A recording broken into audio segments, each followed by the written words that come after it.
I really wish I had left that fucking light switch alone. Who would have thought the flick of a switch could mean the difference between life and death? Actually, everyone's thought that. That's why I turned it on. Stupid little rituals that we take from childhood. The light will chase the monsters away, the blanket over your head will save you from the boogeyman. And you just get more of these rituals as you get older. As long as you lock the doors and turn on the home security system, you can rest your head happily in your cozy little fortified home. No killers or psychos, monsters or boogeymen. But it doesn't work. None of it. We always slip up somehow. The one time you forget to lock that door. That's when they get you. I would have been sound asleep if I hadn't been woken by the loud slam as the front door blew open. I stumbled out of bed and down the hall to see it swinging back and forth. I moved quickly down the hall to secure it. A moment of panic swelled inside of me. My home felt like a crime scene. It wasn't my safe little sanctum anymore. Despite the overwhelming feeling of intrusion, there was no sign of disruption. Just the door. Just my careless mistake. I couldn't comprehend it at first. It had to be a bugla or some psycho. I looked around the rest of the house. Checking every cupboard, every crevice. Nothing. I felt stupid but relieved. I just wanted to get back to bed, to forget this whole embarrassment. I flung myself back down on my bed, closed my eyes for just a second. I sat back up. There was no way I'd fall asleep unless I double-checked that I locked the door this time. I mean, I was sure I had done it this time, but I felt this was justified paranoia. I got to the door and twisted the handle roughly about a dozen times, each time feeling the resistance of the lock. I smiled. Safe. I turned on my heels to go back to bed. But it was just a glimpse, a flicker of something in my peripheral vision that sent me swinging back into a panic. A shadow from the kitchen. I rushed in only to be confronted by my normal kitchen, bathed in moonlight. I sighed, questioned my sanity and decided that this, the longest night of my life, must end. I went towards the bedroom once more. Another odd shadow crossed my path. As a shiver traveled down my spine, my tired mind braced apathetic denial and decided that it was probably the neighbor's cat passing by the moonlit window.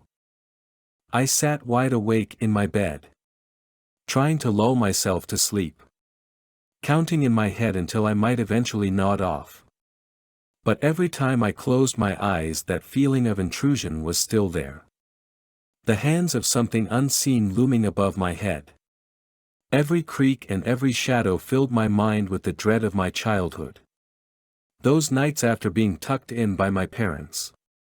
Those same fearful thoughts of lurking terror. But it was nothing, right? More creaks. More movement in the shadows. I turned and pushed my face into the pillow. I felt something brush past my foot, which stuck awkwardly out from under my blanket. I jolted upright, looking deeply into the darkness. Swirling shadows. The monsters. The boogeymen. I felt around sheepishly for my phone. The dull light of the screen could put me at ease. Nothing on the nightstand, and when my fingers roamed around the edge of the bed, instinctively I retracted them for fear of the unknown. I was alone, but in the shadows I saw them, the monsters. Inky, abominable beasts. It was the only thing I thought could help me. I lunged from the bed directly at the switch. My palm slammed down on it and the room erupted into light. My eyes burned momentarily and I glanced round the room. Empty. Safe. Just paranoia. I shook my head and hit the switch once more. Climbing into bed in the pitch black. No shadows without my night vision. But now I hear them. I can't see them now. I don't know what they want, but I know I can't leave. The rituals have failed. They're on the other side of this blanket and all I can do now is hope that they're gone in the morning.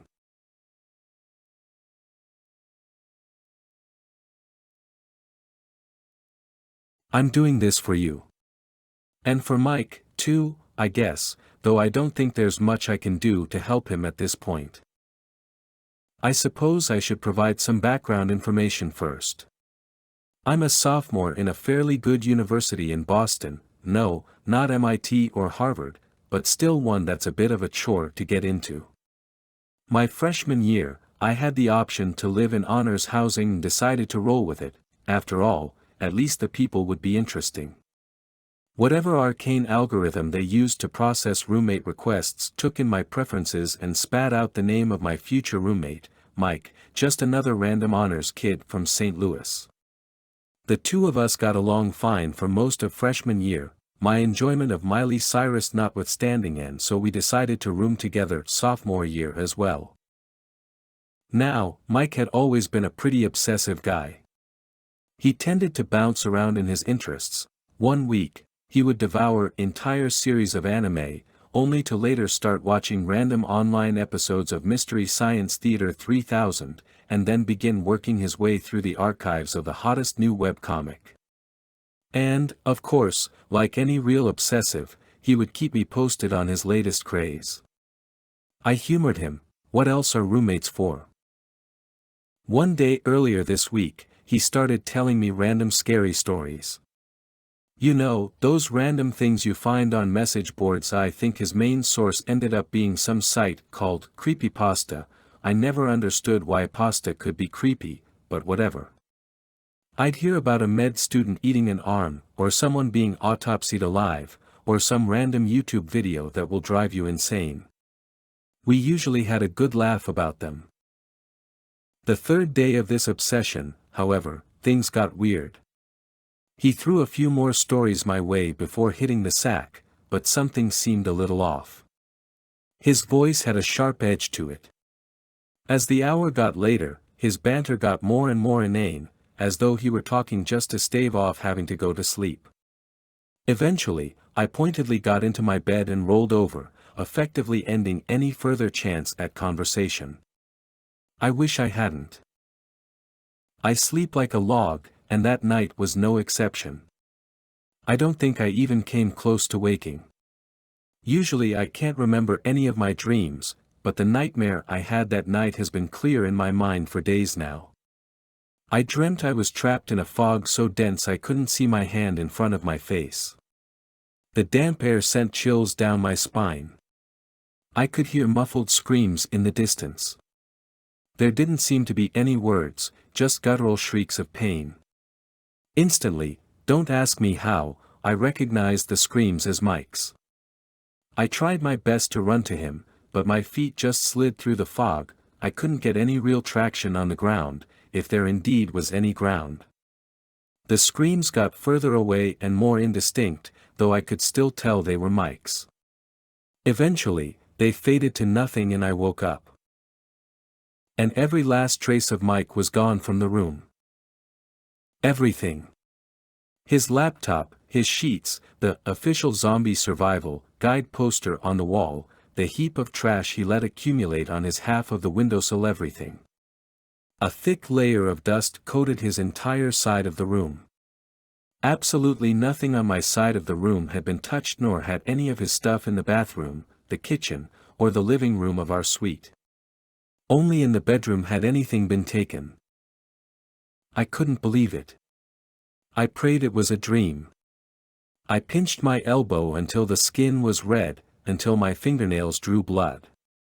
When I didn't wake up, I dialed campus security, who quickly brought in the Boston Police Department.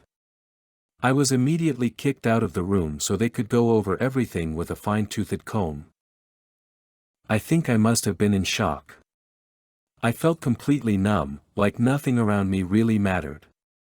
I'd left my laptop out in our suite's common room, so I used that to distract myself, or to try to, at any rate. When I popped open the laptop, however, a Word document stared at me. Its text was the following. I know this is stupid. I can't help but think how much I'll regret this in the morning, but for some reason I'm genuinely scared and I feel like this is the only way I can tell someone why. So here goes. Earlier, I was scouring the net for short horror stories, rituals, tales of scary places, and the like. I came across this warning, I guess it was. I won't say what, and I won't say where, for fear of you finding it yourself. Suffice it to say it sent chills down my spine, something not much has managed to do. Still, as has become my habit, I just clicked on the next hyperlink, going ever farther down the rabbit hole. The warning stayed with me, though. In the back of my head, just nibbling away, waiting until I would focus on something else to rear its ugly head. This was irrational, I knew, my mind was just playing tricks on me. Some ancestral fear had been played upon, some age-old nightmare that was just that, a nightmare, no more and no less. But that didn't make the fear go away. Only when I looked at the clock to see how long I had until you got back that it dawned on me I had passed the time allotted me by the warning to stop what was coming. Any vagueness is out of concern for you, I promise. And then the real anxiety kicked in. My palms started to sweat, and my eyes refused to stay closed for more than a second at a time. All my hairs stood on end, and I could feel my heart rate start to increase. Instantly, I knew that the warning had been real. And I had failed to heed it. My time was limited. It was about then that you got back from the TV station. I was so glad to see someone else, I can't imagine how I sounded. Finally, someone to fight off the dark with, a companion against the now terrifying night. But clearly you weren't interested, your yawns were a dead giveaway. You headed to bed, and I, to stave off sleep a little longer, decided to write you this. Do me a favor, if I'm wrong, forget this ever happened. If I'm right, warn them. So that's what I'm doing. I'm warning you. Just be careful. Next time you go on an archive binge at Creepypasta, or start checking the horror thread of your favorite discussion board, or even just try Googling creepy stories, if you feel a chill run down your spine at some warning you've never read before, you might want to heed it. If you decide not to, however, if you just click on your merry way, please tell Mike I'm sorry I couldn't get to him in the fog.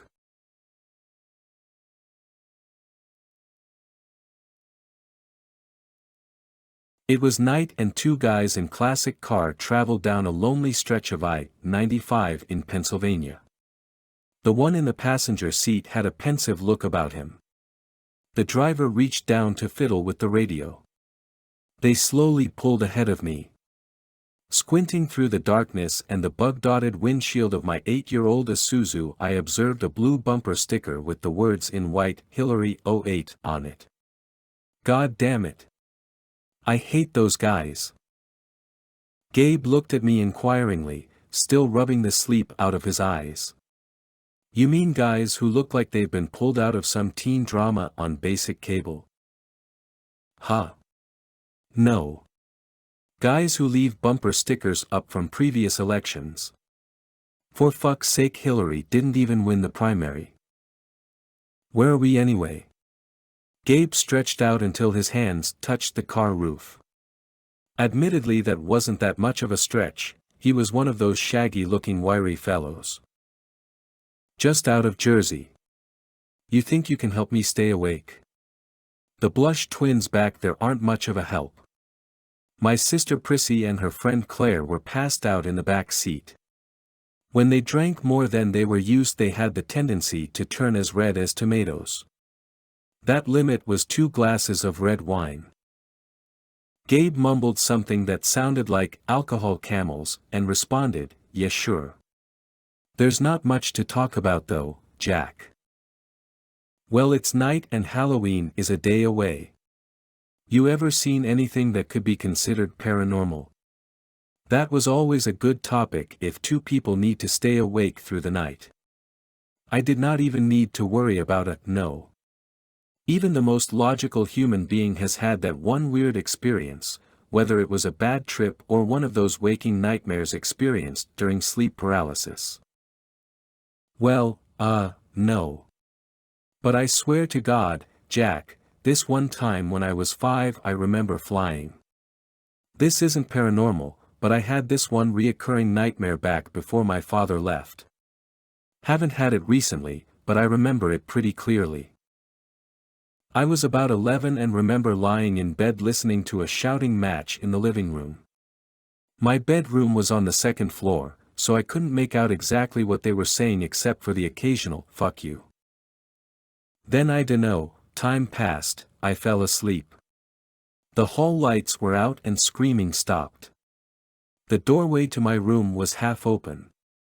Next thing I know I can't move, not even blink. But I could see things moving on the walls, man. It was trippy. Gabe was rubbing that scraggly blonde thing on his neck he called a beard as he told his story. "Don't stop there." "What kind of things?" I said. "Shadows, man, shadows. But not like those stories on the internet. They had hair, like people hair. They were flat to the wall except for the hair. It was like the hair was three-dimensional and the rest of them was two-dimensional.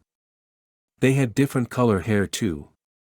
I mean black and brown, normal people colors, but some of them weren't people shapes. They did have people hair though, they all did. I could hear them say, 'Carry on my way war,' the radio turned on without warning. Prissy had left the damn thing on at max volume, the girls in the back stirred with a bunch thrashing thumps. I shut the radio off. Sorry about that, my elbow must have hit the dial. Gabe gave me a weird look before he went on. I was saying I could hear whispering and feel tingling on my toes. It felt like when a dog licks your toes.